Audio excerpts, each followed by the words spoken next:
తెలియజేస్తున్నాను. క్రిస్మస్ కొంచెం తగ్గించి సౌండ్ చిన్నది. ఇంతవరకు అనేక విషయాలు మనం విన్నాం.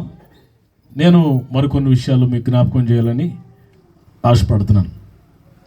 క్రిస్మస్ అని అంటే ఏంటి అని మనం ఆలోచిస్తే చాలామంది అందరు నా వైపు చూడాలా. హల్లెలూయా. ఆ లోపల నా వైపు చూస్తున్నారు లేదమ్మా? ఓకే, మీరు చూసిన చూడపో నాకేం తెలియదు ఇక్కడి నుంచి. Praise the Lord. హల్లెలూయా. పిల్లరా, మనం గమనిస్తే క్రిస్మస్ అంటే చాలామంది మరి వారి వ్యూ ఎలా ఉందంటే క్రిస్మస్ అంటే ఒక పండగ. ఒక దైవజనురాలు ఏముందంటే క్రిస్మస్ అంటే ఇంట పండగ అంట. ఫస్ట్ ఏ పండగ అంట? ఎంట పండగ, కంటి పండగ, ఒంటి పండగ, పంటి పండగ అంటండి. మాట్లాడలేదు ఎవడును. చాలామంది దృష్టిలో దానికి ఎక్స్ప్లెనేషన్ ఇస్తే మనకు టైం అయిపోద్ది. ఇప్పటికే చాలా టైం అయింది మనకి. ఇప్పుడు చాలామంది ఇది ఒక పండగలాగా.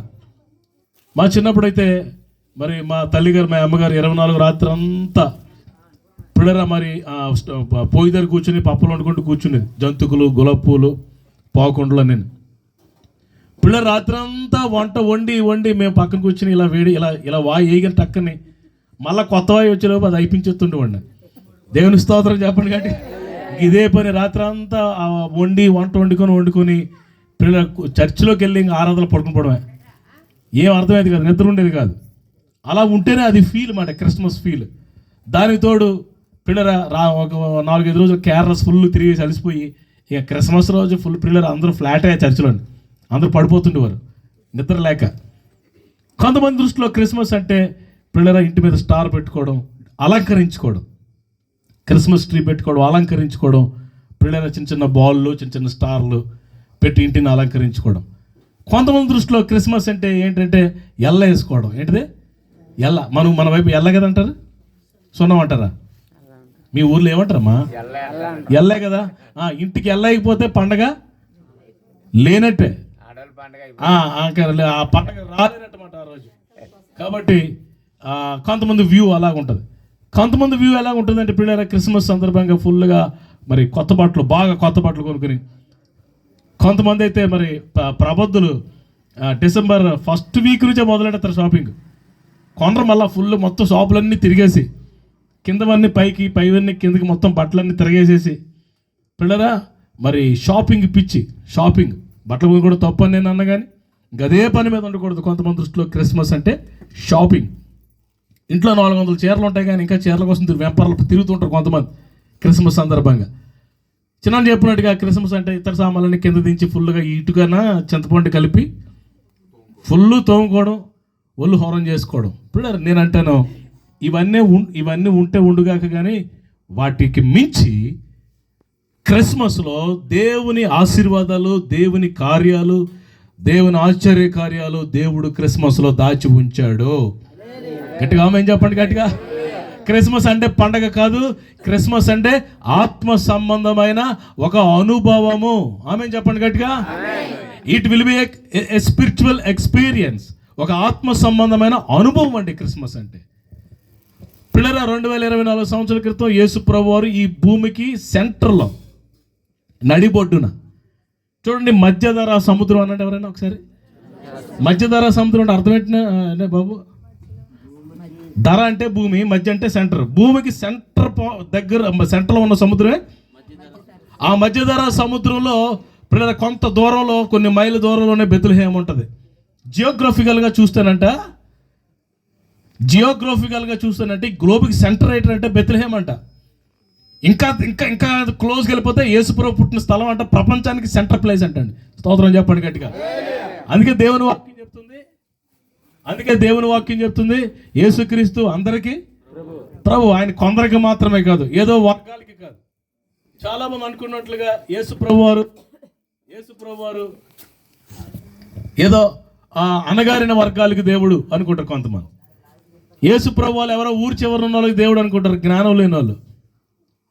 ఇప్పుడేరా మన ఇండియాలో మొట్టమొదటి రక్షణ పొందింది ఎవరో తెలుసా? ఊరి చివరి ఉన్న అనగారిన వాళ్ళు కాదు, బ్రాహ్మణులు మొట్టమొదటికి యేసుని నమ్ముకొని జంజాలు తెంపేసి బాప్తిజం పొందారంట. స్తోత్రం చెప్పండి గట్టిగా. హల్లెలూయా. పిల్లరా చాలా మంది తృణీకరిస్తే పిల్లరా మరి ప్రభు అందరికీ దేవుడు కనుక ఆయన అందరినీ దర్శిస్తూ వచ్చాడు. పిల్లల ప్రపంచానికి సెంటర్లో యేసు ప్రభు వారు పుట్టారు.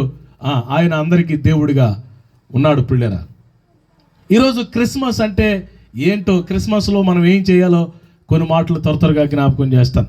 ఒక్క మాట దేవుని వాక్యాన్ని చదవండి. గలతీ పత్రిక 4వ అధ్యాయము 4వ వచనం చదవండి ఒకసారి. గలతీ పత్రిక 4వ అధ్యాయము 4వ వచనం. అయితే కాలం పరిపూర్ణమైనప్పుడు దేవుడు తన కుమారుని పంపెను. ఆయన స్త్రీ యందు పుట్టి ధర్మశాస్త్రములకు లోబడి ఉన్న వారిని విమోచించుటకై ధర్మశాస్త్రములకు లోబడిన వాడాయను. పిల్లరా కాలము సంపూర్ణమైనప్పుడు, కాలం పరిపూర్ణమైనప్పుడు దేవుడు తన కుమారుని పంపెను. ఇదే క్రిస్మస్ అంటే. క్రిస్మస్ అంటే ఏంటంటే దేవుడు తన కుమారుని పంపుట. చెప్పండి ఏంటన్నా? దేవుడు తన కుమారుని పంపుట. పిల్లరా దేవుడు తన కుమారుడైన సొంత కుమారుని రోమపత్రికలో రాయబడి 9వ అధ్యాయంలో తన సొంత కుమారుని 3వ అధ్యాయం సొంత కుమారుని పంపించాడు. యోహాను 3:16 ఏం రాయబడింది? దేవుడు లోకమును ఎంతో ప్రేమ కాగా తన అద్వితీయ కుమారుని విశ్వాసం ఉంచి ప్రతివాడు మాట్లాడలేదు ఎవడను నశింపగా నిత్యజీవం పొందినట్లు ఆయనను అద్వితీయ కుమారుడు. చెప్పండి ఎవరంటే? యేసుప్రభు దేవునికి అద్వితీయ కుమారుడు అంటే పిల్లరా ఇంకా ఇంకొక కుమారుడు లేడని అర్థం అంటండి. ఆయనే సొంత కుమారుణ్ణి, ఏకైక కుమారుణ్ణి ఈ భూమి మీదకి మన కొరకు పంపాడు. పిల్లల క్రిస్మస్లో కొన్ని పాత్రలు ఉన్నాయి, మీకు జ్ఞాపకం చేస్తాను. మొట్టమొదటిగా ఈ క్రిస్మస్లో తండ్రి అయిన దేవుని పాత్ర. హల్లెలూయా. తండ్రి అయిన దేవుడు ఏం చేశాడు? తన కుమారుడిని మనకు అనుగ్రహించాడు. He gave he sun. తన కుమారుడు మనకు అనుగ్రహించాడు. క్రిస్మస్ అంటే త్యాగము. చెప్పండి ఏంటి క్రిస్మస్ అంటే? త్యాగము, ఇచ్చుట. దేవుడు తన కుమారుడిని మన కొరకు ఇచ్చాడు. కాబట్టి ఈ క్రిస్మస్ రోజు మనం ఏం చేయాలంట? దేవుడు ఎలాగైతే తన కుమారుడిని మనకి ఇచ్చాడో మనం కూడా క్రిస్మస్ సందర్భంగా యేసుక్రీస్తుతో పాటు మిగతా విషయాలతో పాటు యేసయ్యను కూడా ప్రపంచానికి మనం అందివ్వాలంట. హల్లెలూయా. యేసు ప్రభు అంటే ఏంటో చెప్పాలి ప్రపంచానికి ఇప్పటికీ అర్థం కాలే. ఆయన జన్మము కన్నిక ఎలా అవుతుంది, కుమారుని ఎలా కంటది, ఆయన జన్మము ప్రజలకు అర్థం కాలే, ఆయన జీవితం ప్రజలకు అర్థం కాలే. ఇటు చూడండి, ఆయన మరణము ప్రపంచానికి అర్థం కాలే, ఆయన పునరుద్ధానం అసలు అర్థం అవ్వలేదు ప్రపంచానికి. సిలువను కూర్చిన వారితో నశించిపోతున్న వారికి వెర్రితనం, రక్షించబడుతున్న మనకు దేవుని శక్తిని దేవుని వాక్యం రాయబడింది. ప్రపంచానికి యేసు ప్రభు అర్థం కాలేదు. పిల్లరా ఈరోజు మనం ప్రపంచానికి యేసు ప్రభు అంటే ఎవరో చూపించాలి, యేసయ్య అంటే ఎవరో మనం చెప్పాలి, ప్రపంచానికి యేసయ్యని పరిచయం చేయాలి. స్తోత్రం చెప్పండి గట్టిగా. మతం కాదు, ఇది మార్గము అని చెప్పాలి. చాలా మంది అంటారు యేసు ప్రభు వాళ్ళు అమెరికా వాళ్ళు దేవుడు అంటారు. విన్నారా మీరు ఎప్పుడన్నా ఈ మాట? విన్నారా? టైం అయిపోయిందా? ఇంకా ఉంది కదా. మరి మీ ఉలుకు పులుకు పలుకు లేని స్థితి చూస్తే నాకు ఎక్కడో యేసు ప్రభు వారు అమెరికా వాళ్ళ దేవుడు అన్న మీరు విన్నారా? విన్నారు. యేసు ప్రభు వారు అమెరికా వాళ్ళ దేవుడు ఎలాగవుతాడు చెప్పండి. ఏమాత్రం చరిత్ర జ్ఞానం వాళ్ళకి ఇప్పుడే చోటు చేయాలంటే ఏమాత్రం చరిత్ర జ్ఞానం ఉన్నాడు ఆ మాట మాట్లాడే పిల్లరా. యేసు ప్రభు జన్మించి 2024 సంవత్సరాలు అయింది కదా. ఎందుకంటే యేసు ప్రభు పుట్టిన దగ్గర నుంచే పిల్లరా క్యాలెండర్ మొదలైంది. గ్రెగోరియన్ క్యాలెండర్ అంటారు దాన్ని. ఆయన వస్తూ చరిత్రను 2 భాగాలు చేశాడంట. హల్లెలూయా. క్రీస్తు పూర్వం, క్రీస్తు శకం. ఎవడైనా 2024 సంవత్సరం డేట్ నోటితో పలకాలంటే యేసుప్రభు పేరుతోనే పలకాల. స్తోత్రం చెప్పండి గట్టిగా. యేసుప్రభు క్రీస్తు పూర్వం అని పలకకుండా ఎవడ ప్రపంచంలో లేడంటే ఇప్పటికి. ఆయన చరిత్ర కలిగిన దేవుడు. ఆమేన్. సుచరిత్ర కలిగిన దేవుడు. Christmas is a historical event. Christmas అనేది చారిత్రాత్మకమైన ఈవెంట్ అంటండి. హల్లెలూయా. యేసుప్రభు పుట్టిన స్థలం ఉంది, ఆయన నడియాడిన స్థలం ఉంది, ఆయన మరణించిన స్థలం ఉంది, ఆయన పునరుద్ధరణ లేచిన ఖాళీ సమాధి ఉంది, ఆయన తిరిగి లేచి పరలోకానికి వెళ్ళిపోయిన ఒలివ కొండ ఉంది. మీరు చెప్పచ్చు ఎలా చెప్తున్నారు అంటే 2 సార్లు వెళ్ళొచ్చాను నేను అక్కడికి. మాట్లాడలేదు మీరు? నేనే సాక్షి. ఈ కొనులు చూసాయి, ఈ చేతులు తాకాయి. పిల్లరా యేసు క్రిస్మస్ అనేది హిస్టారికల్ ఈవెంట్. అది చారిత్రాత్మకమైన కలిగిన ఒక ఆత్మ సంబంధమైన అనుభవం అది. సరే, నేను త్వరగా జ్ఞాపకం చేస్తాను. ఈ క్రిస్మస్లో తండ్రి అయిన దేవుడు తన కుమారుని త్యాగం చేశాడు. మనం కూడా ఈ క్రిస్మస్ సందర్భంగా మన ఇంటి మేడ మీదకి వెళ్ళి చుట్టూ చూసి పిల్లల లేనివారు ఎవరైనా ఉంటే వారికి క్రిస్మస్ సందర్భంగా వస్త్రాలు ఇచ్చి, ఆహారం ఇచ్చి, దేవుని ప్రేమను చూపించి వారిని ఆ రోజు మందిరానికి తీసుకొచ్చి దేవుని ప్రేమను వారికి చెప్పి యేసయ్యను వారికి మనం అందివ్వాలి. చప్పట్లు కొట్టండి గట్టిగా. క్రిస్మస్ అంటే అదే. హల్లెలూయా. క్రిస్మస్ అంటే అదే పిల్లలు. అంతేగాని నువ్వేట వండుకున్నావు ఈరోజు? నేను చికెన్, నేను నాటు కూడా వండుకున్నాను. ఇంకొకటి అంటారు నువ్వు నాటు కూడా, నేను మటన్. ఇంకొకటి అంటారు నేను పొట్టేలు. ఇంకొకటి అలాది పెద్ద ఇది పిల్లలు. అలా రకరకాలుగా నువ్వేట వండుకోండి, నేనేట వండుకున్నాను, నువ్వు తిని నా తిని నీ తిని, అది కాదు. అనేకులకు మనం పెట్టాలి. క్రిస్మస్ సందర్భంగా అనేకులకి మనం ఇచ్చేవారుగా ఉండాలి. త్యాగము. క్రిస్మస్ అంటే ఏంటన్నా? త్యాగము. నేను త్వరగా జ్ఞాపకం చేస్తాను. రెండవది పిల్లరా, తల్లి అయిన మరియమ్మ గారు. ఒకసారి లోకాసు వార్తలోకి రండి. లోకాసు వార్తలో ఈ తల్లి అయిన మరియమ్మ గారి గురించి ఒక 2 మాటలు మీకు జ్ఞాపకం చేస్తాను. Praise the Lord. 1వ అధ్యాయం 26, 27 వచనం ఒకసారి చదవండి. 6వ నెలలో ఏమో గబ్రియల్ మాట పలకని తడబడుతున్నాం. ఆయన పేరు 6 నెలల గబ్రియేలును దేవదూత గలిలయలోని నజరేతు అను ఊరిలో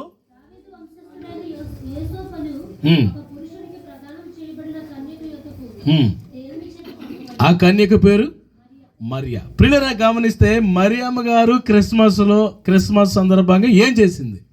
వాట్ షీ డిడ్. జాగ్రత్తగా ఆలకించండి. ఈ మరియమ్మ గారు గబ్రియేలు అనే దేవదూత వచ్చే సమయానికి మరియమ్మ గారు ఏ ఊర్లో ఉన్నారు తెలుసా? గలిలయలోని నజరేతు. చెప్పండి, ఎక్కడ ఉన్నారట? నజరేతు అంటే అర్థం ఏంటంటే ఆ నజరేతులో బైబిల్ చెప్తుంది, నజరేతులోనైనా ఏదైనా మంచిది రాగలదా అని ఉంది. అంటే ఈ నజరేత్ అనేది ఇప్పుడు మనకు స్టోటపురం ఎలాగో ఆ రోజుల్లో నజరేత్ అనమాట. నక్సలైట్లు, లేకపోతే భయంకరమైన గజ దొంగలు, పరికిమాలిన వారు, బలహీనులు అందరూ అక్కడ ఉండేవారు అంట. ఆ ప్రాంతం అంట ఒక రిమోట్, ఒక త్రోయబడిన ఒక ప్రాంతం అది నజరేతు. ఆ నజరేతులో మరియమ్మ గారు ఉన్నప్పుడు గబ్రియేలు అనే దేవదూత నజరేతు అనే ప్రాంతానికి వచ్చి, దయాప్రాప్తురాలా నీకు శుభం. ఏంటా శుభవచనం? కంగారు పడుతుంటే, కంగారు పడద్దు, నువ్వు గర్భాన్ని ధరిస్తావు, ఒక కుమారుడిగా అంటావు అని అన్నది. వెంటనే కంగారు పడి, నేను పురుషుణ్ణి ఎరగను దానినే, హౌ ఇట్ ఈస్ పాసిబుల్? నువ్వేం కంగారు పడక, సర్వోన్నతుని శక్తి నిన్ను కమ్ముకుంటుంది. ఆమేన్. పరిశుద్ధాత్మ దేవుడు నీ మీదకి వస్తాడు, నీ గర్భం తెరవబడుతుంది. హల్లెలూయా. నువ్వు కుమారుడిగా అంటావు, ఆ కుమారుడికి యేసు అని పేరు పెట్టు. వినండి, యేసు అని పేరు పెట్టు, ఇమానుయేల్ అని పేరు పెట్టు అని చెప్పేసి వెళ్ళిపోయింది. కొన్ని దినాల్లోనే గర్భం తెరవబడింది. స్తోత్రం చెప్పండి గట్టిగా. నేను ఒక విషయం మీకు చెప్తాను. వివాహం కాకుండా, పురుషుని కలయిక లేకుండా గర్భం ధరించి బిడ్డని కంటే ఏమంటారు చెప్పండి? ఏదో అంటారు. మనందరికి తెలుసు. మనం అలా అని ఊరుకుంటాం. కానీ ఆ యూదయ దేశంలో ఆ ఇజ్రాయేల్ ఏం చేస్తారు తెలుసా? పెళ్ళి అవ్వకుండా గర్భం ధరిస్తే వాళ్ళు ఏం చేస్తారంటే రాళ్ళతో కొట్టు చంపుతారండి. మరణమే దిక్కు. ఇంకా ఆ విషయం మరియకు తెలుసా తెలీదా? తెలుసు. అయినప్పటికీ కూడా ఏమనుకుంది తెలుసా? నాకు మరణమే దిక్కు అయినా పర్వాలేదు, రాళ్ళతో కొడతారా పర్వాలేదు, నాకు నిందలేస్తారా వేయనే, మరొకటి ఏదో అంటారా అన్నే, ప్రాణం పోతుందా పోనే, ఏది ఏమైనా నేను రక్షకుడిని నా గర్భంలో ధరిస్తాను, ప్రపంచానికి రక్షకుడిని అందిస్తాను అని ఒక తీర్మానం తీసుకుని సవాలుతో కూడిన జీవితాన్ని జీవించింది. మనందరికీ యేసు ప్రభువుని అందించింది. చప్పట్లు కొట్టండి గట్టిగా. హల్లెలూయా. ప్రేరా, క్రిస్మస్ అంటే ఏంటో తెలుసా? ఈ మరియమ్మ గారిలాగా ప్రేరా యేసు ప్రభువుని ఆమె గర్భంలో పొందుకుంది. మనం ఎక్కడ పొందుకోవాలట? హృదయములో పొందుకోవాలి. యేసు ప్రభువుని హృదయములో మనం పొందుకొని మొదట మనం ధరించి ప్రపంచానికి యేసు ప్రభువుని అందించాలి. ప్రేరా, క్రిస్మస్ సందర్భంగా మొట్టమొదటి ఏం చేయాలంటే, యేసయ్య ఎక్కడ జన్మించాలంటే మన హృదయంలో జన్మించాలా. నాకు తెలిసి చాలామంది క్రిస్మస్ సందర్భంగా ఫుల్ మందు కొట్టేసి, ఏమండి ఇంటి మీద స్టార్ ఇంట్లో బార్ అన్నాడట. ఆవిడ ఇంటి మీద మాట్లాడలేదు, ఆవిడ ఇంటి మీద స్టార్ ఇంట్లో బార్ అంటే ఫుల్ మందు కొట్టేసి ఆ తర్వాత వార్, ఆ తర్వాత ఫుల్ కొట్టేసుకొని రక్తాలు కారినట్టుగా ఎవడింటి కాడి పోవడమే. ఇదే క్రిస్మస్ అంటే. క్రిస్మస్ అంటే తాగి తందనాలు ఆడటమా? క్రిస్మస్ అంటే అన్ని జనులకు అలంకరించుకోవడమా? క్రిస్మస్ అంటే లోకమా? కాదే. క్రిస్మస్ అంటే యేసుక్రీస్తు ప్రభువుకి హృదయంలో చోటు ఇవ్వటం. ఆమేన్. రక్షించబడ్డం. మరియమ్మ గారు యేసు ప్రభువుని హృదయంలో పొందుకొని గర్భంలో ధరించి నిందలైన కష్టాలైన పిల్లరా ఈరోజు ఎక్కడో నజరేతులో పనికి మారి భయంకరమైన గ్రామంలో ఉన్న మరియమ్మ గారు ఈరోజు యేసు ప్రభు వారిని ధరించడం వల్ల స్త్రీలలోనే ధన్యరాలు అయిపోయిందండి. స్తోత్రం చెప్పండి గట్టిగా. నీకేమీ ఉన్నా లేకపోయినా నువ్వు దీనుడు అంటది కదా. ప్రభువు దాసురాలను. ఒక మాట చూడండి, లూకా సువార్త 1వ అధ్యాయము 37-38 వచనం చదవండి ఒకసారి. 1వ అధ్యాయము 37-38 వచనాలు. దేవుడు చెప్పిన ఏ మాట నిరర్ధకము కాదు. చప్పట్లు కొట్టండి గట్టిగా. Praise the Lord. హల్లెలూయా. ఈ క్రిస్మస్ సందర్భంగా ప్రభు నీతో మాట్లాడుతున్న మాట ఏంటో తెలుసా? దేవుడు నీతో చెప్పిన ఏ మాట నిరర్ధకము కాదు. ఈ 2024 సంవత్సరంలో పిల్లరా, దేవుడు నీతో ఏమైనా వాగ్దానం చేశాడా? ఏ మాట కూడా నిరర్ధకం కాదు. ఈ సంవత్సరం ముగిసే లోపే దేవుడు దాన్ని నెరవేరుస్తాడు. ఆమె చెప్పండి గట్టిగా. అంటూ కింద ఏమంటారు చదవండి ఒకసారి. ప్రభువు దాసురాలను నీ మాట చొప్పున నాకు జరుగును గాక. హల్లెలూయా. ప్రియులారా, క్రిస్మస్ అంటే ఏంటో తెలుసా? మనం అనుభవించి ప్రపంచానికి అందేబాల. చాలామంది అంటుంటారు యేసుక్రీస్తు అందరికీ ప్రభు అంట. నేను అడుగుతున్నాను ఈరోజు, అందరికీ ప్రభువే, నీకు ప్రభువేనా? యేసయ్య లోకరక్షకుడేనా అంటారు చాలామంది. మంచిది, అది నువ్వు అన్నా అనకపోయినా ఆయన లోకరక్షకుడే. నీకు రక్షకుడేనా? Did you received him as your personal saviour? నీ వ్యక్తిగతమైన సొంత రక్షకుడిగా యేసయ్యను అంగీకరించావా? నీ హృదయం తెరిచావా? నీ పాపాలు ఎప్పుడైనా ఒప్పుకున్నావా? లేకపోతే పెళ్ళికి బాప్తిసం పొందావా? చాలామంది ఎప్పుడు పొందుతారు బాప్తిసాలు? పెళ్ళికి. లేకపోతే పాస్టర్ గారు మాట్లాడలేదు ఏంటి? పాస్టర్ గారు పెళ్లి చేయరని పెళ్ళికి బాప్తిసాలు పొందిన చాలామంది ఉన్నారు. అది చల్లదు, అది అంతవరకే. కొంతమంది బీఈడి సీట్లు దొరుకుతాయని బాప్తిజం సర్టిఫికేట్ల కోసం బాప్తిజాలు పొందిన వాళ్ళు చాలామంది ఉన్నారు. కొంతమంది మా నాన్నగారు క్రైస్తవుడు కదా, నేను క్రైస్తవుడు, నా బాప్తిజం పొందాలి కాబట్టి. మన మధ్య ఒకటి కలిసి రాజమండ్రి ఒకడు బాప్తిజం పొందానని అన్నాడు. ఎందుకు నా బాప్తిజం పొందామని అడిగాను నేను. ఏమి లేదన్నా 18 సంవత్సరాలు దాటిపోయి కదా, పొందబోదు బాగోదు కదా అంటున్నాడు. ఇదే బాప్తిజం అంటే? ఎందుకే నా బాప్తిజం పొందేది? రక్షణ అంటే దేనికండి? నీ హృదయాన్ని తెరిచి నీ నోటితో ఒప్పుకొని, అందుకే రోమపత్రిక 10 ఏమైంది? నీ హృదయం ముందు విశ్వసించి నీ నోటితో ఒప్పుకుంటే నీవు రక్షించబడతావు. దేవుని వాక్యం రాయబడింది. రక్షణ అనేది చాలా ప్రాముఖ్యం. యేసు ప్రభు వారికి ఒక పేరు ఉంది, ఏంటి తెలుసా? సిద్ధపరచబడిన రక్షణ. సుమయోను యేసు ప్రభు వారిని పట్టుకుని దేవాలయంలో ప్రార్థన చేస్తూ అంటాడు, నాదా నీ దాసుని ఇలాగ పోనిస్తున్నామని చెప్తూ, సిద్ధపరచబడిన ఈ రక్షణ. రక్షణ అంటే ఏంటనుకున్నారు? యేసు ప్రభువే. స్తోత్రం చెప్పండి గట్టిగా. మీ పక్క తిరిగి మీరు రక్షించబడ్డారా అని అడగండి ఒకసారి. మీరు రక్షణ పొందారా? బావగారు పొందారు కదా? స్తోత్రం చెప్పండి గట్టిగా. రక్షణ పొందడం బాప్తిజం పొందడమా? ఆ మధ్యన పేపర్లో ఒకటి చదివినట్టు, కర్రడు కట్టిన గజ దొంగ అరెస్ట్. ఎవరు రీడని చూస్తే అడిపారు యోహాన్ అంట. మాట్లాడలేదేంటి? పేరు మారింది కానీ ఆడికి ఏం బాగా మారలేదు, బ్రతుకు మారలా. ఇదనాల చాలా మంది రక్షణ పొందామని చెప్పుకుంటున్నారు కానీ సినిమాలు మారలే. సిగరెట్లు, త్రాగుడు, వ్యభిచారం, మోసాలు, సీరియళ్ళు, తాకట్లు, వడ్డీలు, ఏమండే లవ్ అఫైర్లు, బాయ్ ఫ్రెండ్లు, గర్ల్ ఫ్రెండ్లు. జాగ్రత్త, నువ్వు రక్షణ పొందలేదు, నువ్వు ఇంకా అనుభవం పొందలేదు. జాగ్రత్త, ఇప్పుడే ప్రభు వస్తే నువ్వు విడిచిపెట్టబడతావు. నువ్వు త్వరగా రక్షించబడాలా. క్రిస్మస్ సందర్భంగా మరియమ్మ గారు హృదయంలో మరి గర్భంలో యేసయ్యకి చోటు ఇచ్చి నిందలైన కష్టాలైన ఎంతో ఇబ్బంది అయినా ప్రభువుని ధరించి ప్రపంచానికి అందించినట్టుగా మనం కూడా క్రిస్మస్ సందర్భంగా యేసు ప్రభువుని మన గుండెల్లో హృదయంలో పొందుకొని ప్రపంచానికి యేసయ్యని అందించాలి. ఆమెన్ చెప్పండి గట్టిగా. మనం ప్రపంచానికి వెలుగుగా ఉండాలి. హల్లెలూయా. నిజమైన వెలుగు ఉండను. ఆ వెలుగు వచ్చి లోకంలో అందరిని ఏం చేసిందంట? వెలిగించిందంట. మనం కూడా అనేకులకు యేసు ప్రభువుని అందించటమే క్రిస్మస్. హల్లెలూయా. మొదటిది క్రిస్మస్ అంటే త్యాగము, రెండవది క్రిస్మస్ అంటే యేసయ్యని ప్రపంచానికి అందివ్వడం. హల్లెలూయా. మూడవది త్వరగా జ్ఞాపకం చేస్తాను. లూకా సువార్త 2వ అధ్యాయం 7వ వచనం చూడండి. 7వ వచనం. అందరు తీసారా? లోక 2:7 తన తొలుచూలు కుమారుని కని పొత్తు కొడలతో చుట్టి సత్రములో వారికి స్థలము లేనందున. అందరూ నాకు చెప్పండి, సత్రములో స్థలము లేదు. చెప్పండి అందరూ. సత్రములో స్థలం లేదు. మరి ఎక్కడ ఉంది స్థలం? పశువుల పాక. సత్రము పశువుల పాక. జాగ్రత్తగా నా వైపు చూడండి. హల్లెలూయా.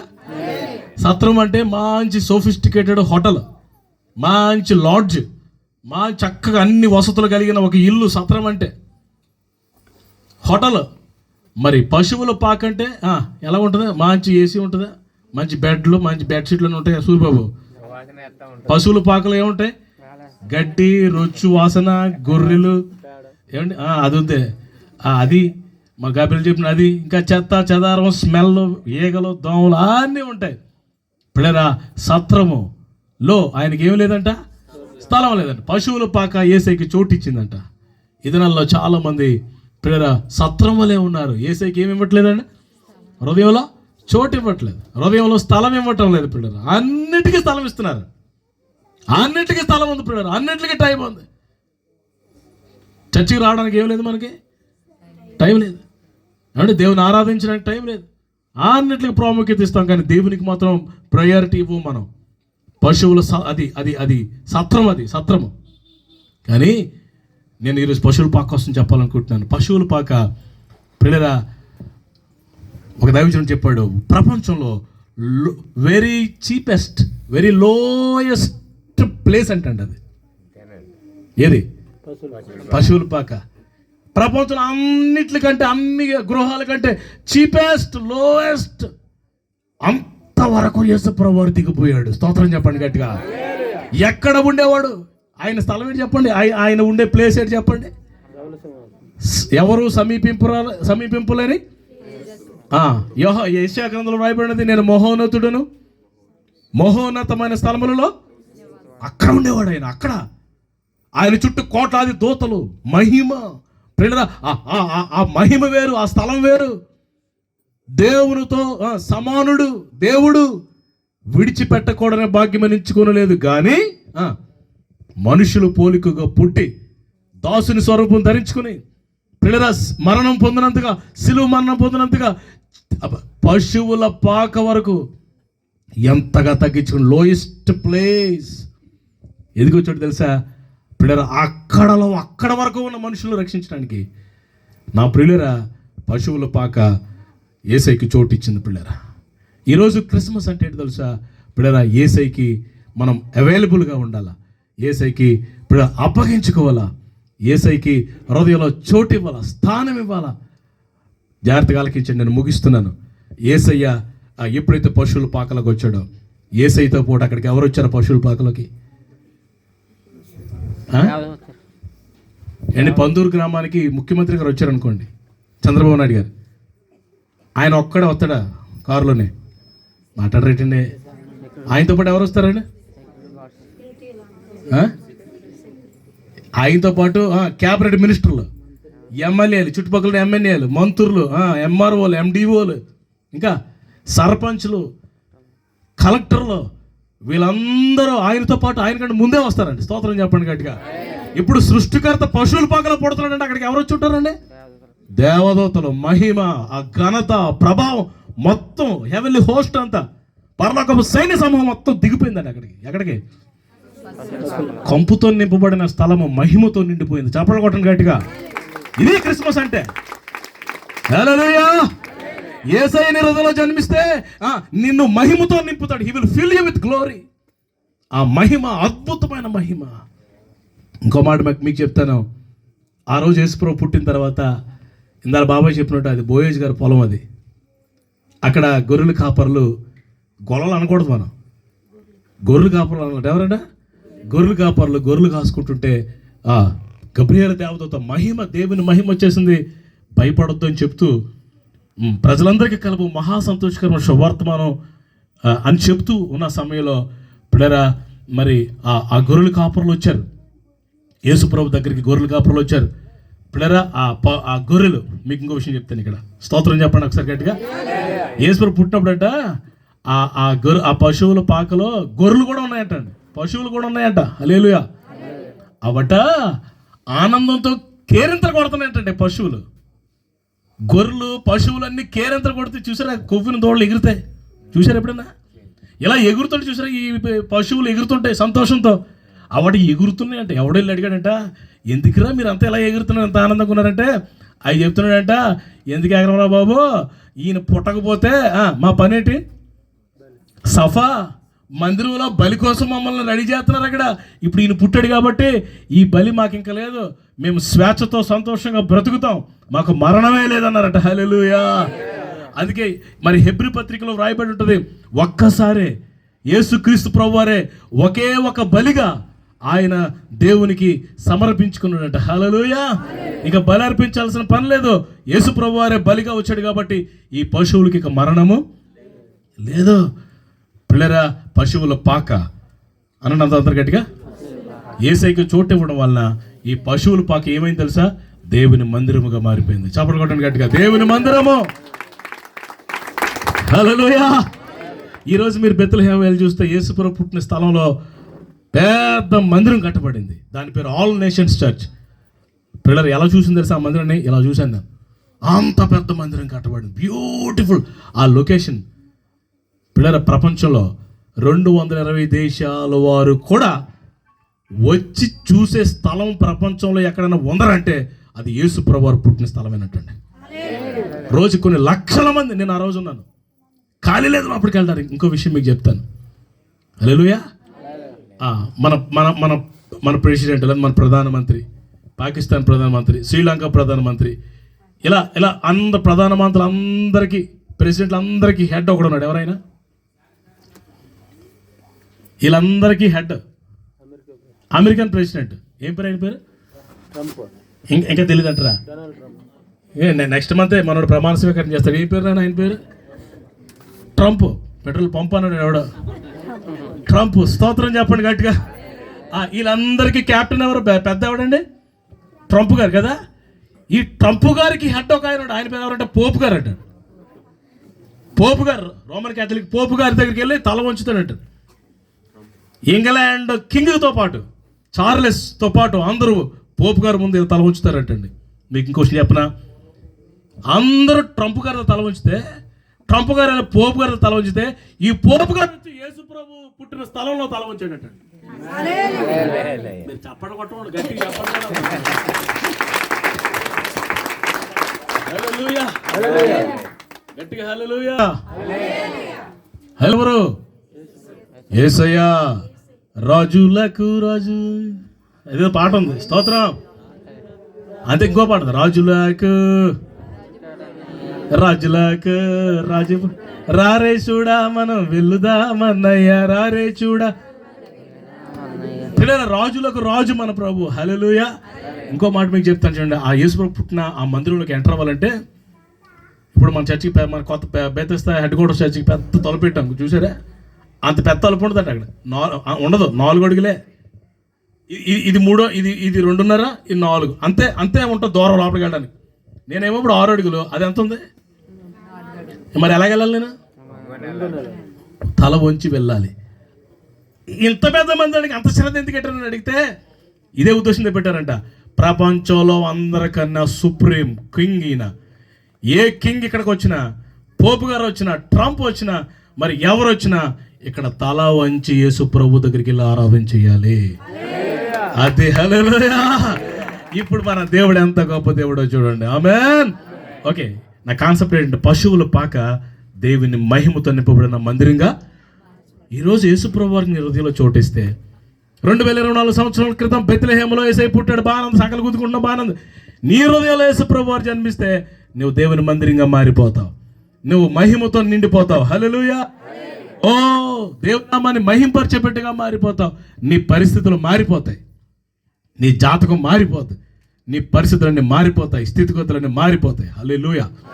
ఆ మధ్యన పేపర్ ఒక న్యూస్ వచ్చింది, స్టువర్టపురం సువార్తపురంగా మారిపోయిందంట. ఏమన్నా స్టువర్టపురం మారిందంట, సువార్త. అంతకుముందు అక్కడ గజ దొంగలు భయంకర, ఇంటికి గజ దొంగ ఉండేవాడు, పేరు మోసం గజ దొంగ. ఇప్పుడు గజ దొంగలంతా రక్షించి పడిపోయారంట, వాళ్ళంతా మారు మనసు పొందారంట. హల్లెలూయా. అంతే కదంట, వాళ్ళ కొడుకులట, వారి కూతుర్లు కొడుకులంట గ్రూప్ 1, గ్రూప్ 3, గ్రూప్ 2 ఆఫీసర్లు అయిపోయారట, కొంతమంది కలెక్టర్లు కూడా అయిపోయారటండి. ఇంతకుముందు అక్కడ పందులు గుడిసెలు ఉండేవాడు ఆ ఊర్లోనే. ఇప్పుడు ఆ ఊరు చూస్తుంటే 4-5 అంతస్తులు పెద్ద పెద్ద చక్కని గృహాలు అంటండి. చెప్పండి గట్టిగా పిల్లరా. గొప్ప మహిమతో ఈరోజు బెత్లెహేములో ఉన్న పశువుల పాక. హల్లెలూయా. బెత్లెహేము, ఎఫ్రాతా, వీటి గురించి మేఘ గ్రంథము 3 మరి 2 వచనాల్లో వ్రాయబడి ఉంటుంది. ఎఫ్రాతా, బెత్లెహేమ, నువ్వు ఏమాత్రం దానివి, నీలో అధికారి, ప్రజలు నీలో అధిపతి పుడతాడని ప్రవచనం ఉంది ప్రియులారా. ఈరోజు పశువుల పాక దేవుని మందిరంగా మారిపోయింది. క్రిస్మస్ అంటే పిల్లరా యేసయ్యకి చోటు ఇచ్చుట. సత్రములాగా మనం ఉండకూడదు, పశువుల పాకలాగా ఉండాలి. ఆమెన్. ఈరోజు నీ హృదయం యేసు ప్రభువుకి ఇస్తావా? యేసయ్యకి అప్పగించుకుంటావా? యేసయ్యకి సమర్పించుకుంటావా? నీ పరిస్థితులన్నీ మారిపోతాయి. నీ ఆర్థిక స్థితి మారిపోతాయి, నీ మానసిక స్థితి మారిపోతాయి, నీ భౌతిక పరిస్థితులు మారిపోతాయి. ఎక్కడైతే యేసు ప్రభు వారు కాలు పెడతాడో అక్కడ అద్భుతాలు, ఆశ్చర్య కార్యాలు జరుగుతాయి. ఆమెన్. ఎందుకంటే వాక్యం ఆయన జాడలు సారమును వెదజల్లుతాయంట. అందరూ చెప్పండి, ఆయన జాడలు సారమును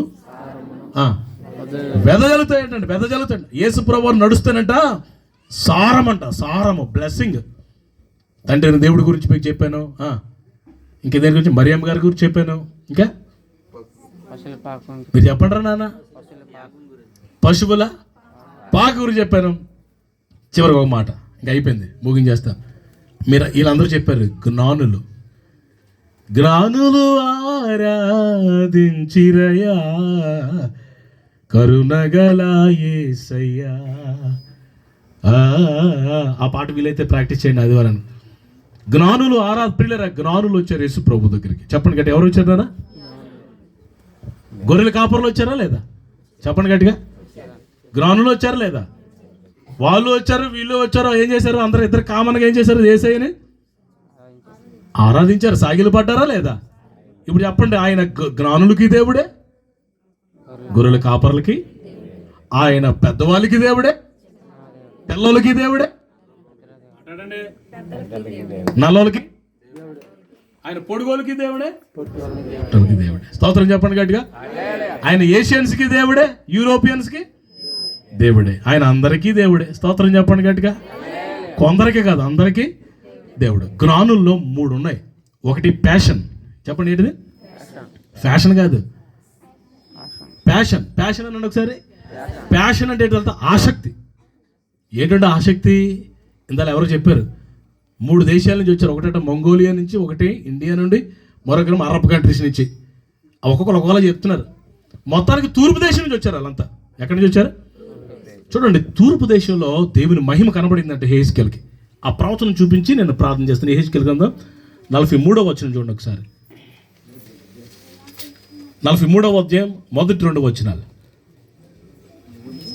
యెహెజ్కేలు 43 1-2 వచనాలు చదవండి. తరువాత అతడు తూర్పు తట్టు చూచు గుమ్మమునకు తోడుకొని రాగా ఇశ్రాయేలీల దేవుని ప్రభావము తూర్పు దిక్కున కనబడను. దాని నుండి పుట్టిన ధ్వని విస్తార జలముల ధ్వని వలె ఉండెను. ఆయన ప్రకాశం చేత భూమి ప్రజ్వరిల్లింది. ఆమేన్. 4వ వచనం కూడా చదవండి చిన్న. తూర్పు తట్టు చూచు గుమ్మపు మార్గమున యెహోవా తేజో మహిమ మందిరంలోనికి ప్రవేశించింది. అంతే, తూర్పు దిక్కున దేవుని మహిమ కనబడిందంట. చప్పలు కొట్టండి గట్టిగా. ఇప్పుడు యేసుప్రభు పుట్టక ముందు ఎన్నో వందల సంవత్సరాల క్రితం యెహెజ్కేలు ప్రవచిస్తున్నాడు.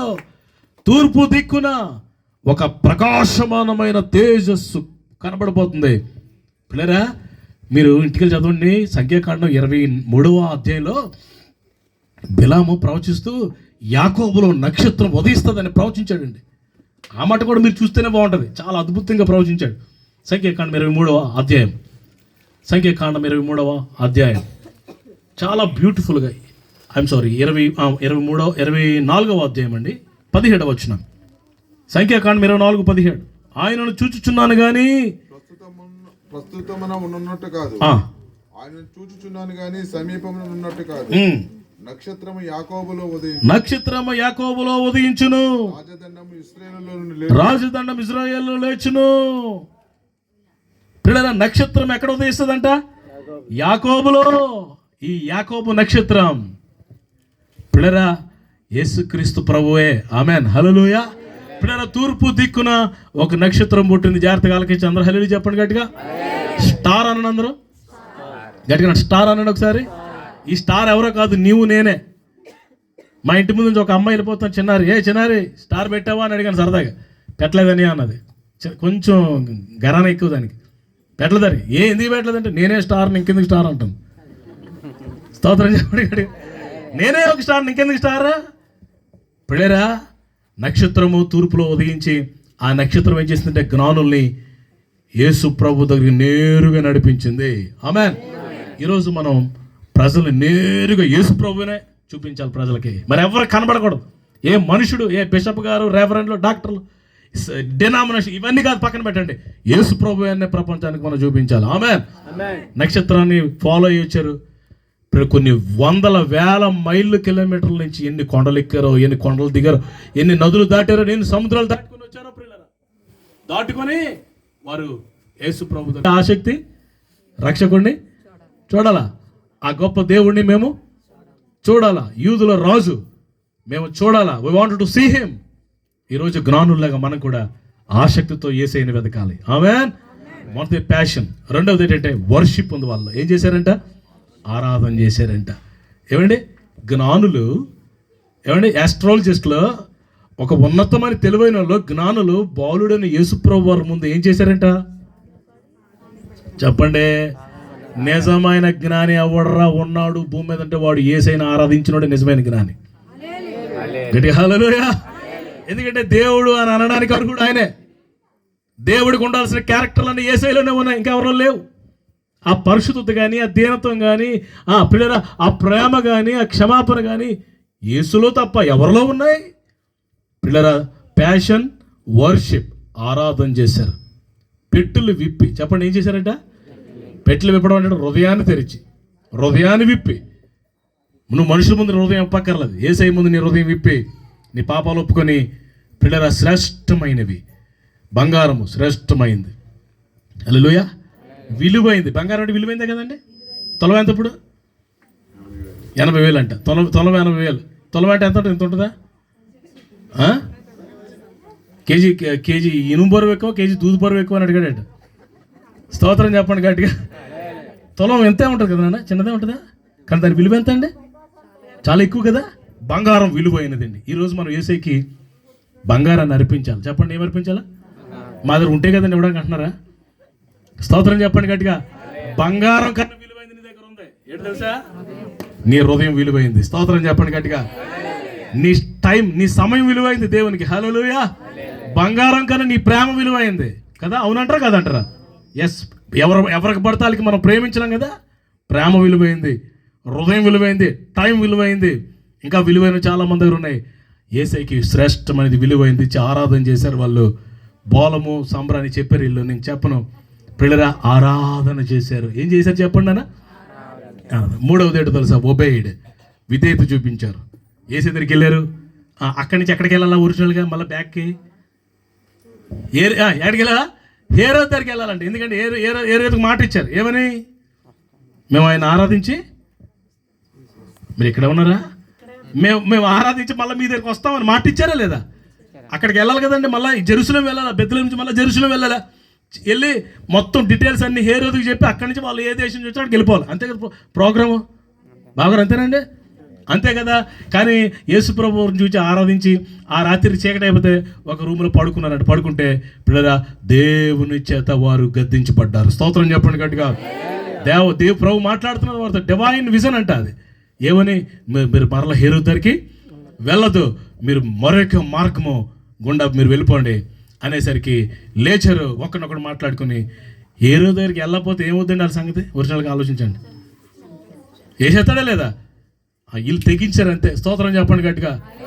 అది దేవుడే మన పక్షంగా ఉండగా హేరోదు మనల్ని ఏం చేస్తాడండి? స్తోత్రం చెప్పండి గట్టిగా. దేవుడు మన పక్షంగా ఉండే మనకి విరోధి ఎవడు మనల్ని ఏం చేయలేడు, ఏమీ చేయలేడా అనుకుని ఆ మాటను పట్టించుకోకుండా మరి ఒక మార్గమున వారి దేశాలకు వెళ్ళిపోయారట. Hallelujah. They have obeyed to God. పిల్లల జ్ఞానులు ప్యాషన్, వర్షిప్ అండ్ ఒబీడియన్స్. ఈ మూడిటితో వారు క్రిస్మస్ని సెలబ్రేట్ చేసుకున్నారు. ఆ కారణాన వాక్యం రాయబడి ఉంటుంది మత్తయి సువార్తలో, వారు అత్యానంద భరితులై. ఆమేన్. అత్యానందము అనండి ఒకసారి. ఏ సత్యానందమా? అత్యానందం అనండి ఒకసారి. అత్యానందం అంటే ఏంటి తెలుసా? విడగొట్టండి ఆ మాటని. శ్రేష్ఠి అది వేసిందిరా, ఎప్పుడు మర్చిపోయా? అతి ప్లస్ ఆనందము. ఇంగ్లీష్లో నేను చూస్తాను ఎక్సీడింగ్లీ ఓవర్ జాయ్. దీని ప్రాబ్లం అంటే గట్టి మాట్లాడుతుంది. స్తోత్రం చెప్పండి గట్టిగా. Exceedingly over Joy. అత్యున్నతమైన అంటే పీక్ వెళ్ళిపోయిన సంతోషం, పీక్. ఇంకా అంతకు మించలేదు. అంత ఆనందంతో దేవుడు వారిని నింపేశాడు. ఎప్పుడైతే నువ్వు క్రిస్మస్ నిజంగా ఆత్మ సంబంధంగా ఆచరిస్తావో, నీ పిల్లల అశాంతి అంతా పోయి, నీ బాధ అంతా పోయి, నీ దుఃఖమంతా పోయి సంతోషంతో నిండిపోతావు. ఆమేన్. ఆశీర్వాదంతో నిండిపోతావు. ఆమేన్. ఓ దీవెనలతో నిండిపోతావు. హల్లెలూయా. ఈ రాత్రి ఆ విధముగా మనం అందరము పిల్లల జ్ఞానులు, గొర్రెల కాపరులు, మరియమ్మ గారు, పిల్లల నక్షత్రం, తర్వాత తండ్రిని దేవుడు, పశువుల పాక, ఇవన్నీ ఎలా క్రిస్మస్ని సెలబ్రేట్ చేశాయో మనం కూడా అలాగనే క్రిస్మస్ని ఆచరిద్దాం. క్రిస్మస్ని పిల్లల అలా సెలబ్రేట్ చేసుకుందాం. అప్పుడు ప్రభు అయిన దేవుని యొక్క సమాధానం. చివరిలో ఒక మాట, ఏ మాట పాడేం కదందారా? సర్వోన్నతమైన స్థలములలో దేవునికి మహిమయో, ఆయనకిష్టులైన మనుషులకు భూమి మీద. ఆ మాట అది పాటగా ఎవరు పాడుతున్నారండి? హెవెన్లీ హోస్ట్ అంటండి, పరలోకపు సైన్య సమూహం అంట. హల్లెలూయా. హెవెన్లీ హోస్ట్ అంటే పరలోకంలో ఉన్న క్వైర్ దిగిపోయిందంట. ఎక్కడికి? పశువులు ఆ గొర్రెలు కాసుకునే ఆ గొర్రెలు కాపర దగ్గర బోయేజ్ పొలంలోకి హెవెన్లీ హోస్ట్ దిగిపోయిందంటండి. అందరూ పాడుతున్నారంటండి. ఈరోజు ఆ సమాధానము, ఆ సంతోషం ప్రభు రాత్రి నీకు ఇవ్వాలని ఆశపడుతున్నాడు. కన్నిట్లో ఉన్నావా? ఒంటరితనంలో ఉన్నావా? వేదంలో ఉన్నావా?